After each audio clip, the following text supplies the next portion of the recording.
Thank you. Mr. Speaker, I yield myself such time as I may consume. Gentleman is recognized. Mr.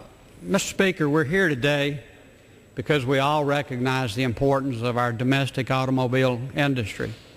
We understand that the bankruptcy of either GM or Chrysler would have a cascading effect on the other manufacturers. We understand that the suppliers, the auto part manufacturers, could fail.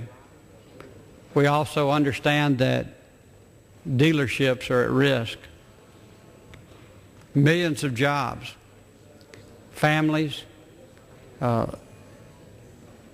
in jeopardy.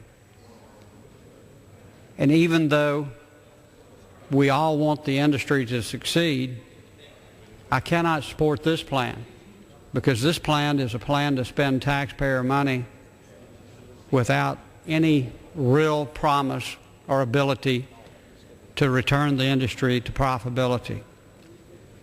In my view, any aid for the automobile industry should be limited to transitional assistance as a part of a fundamental restructuring plan, and should be fully protect the taxpayer.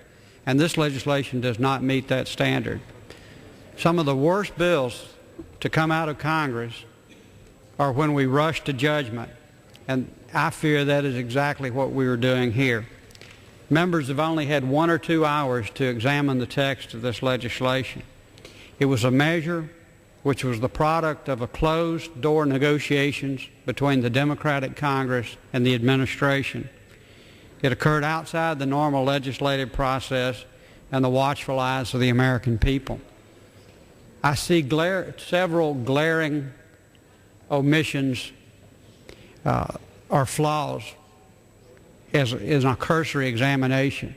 We're creating a new car czar to manage these 3 companies from Washington. Not a CEO, but a car czar. Second, and this probably is the most troubling, this legislation actually imposes new and expensive mandates on our automobile companies. If they're in such bad shape that they need billions of dollars of taxpayers' help, and we acknowledge that they are in bad shape, why are we imposing new expensive mandates?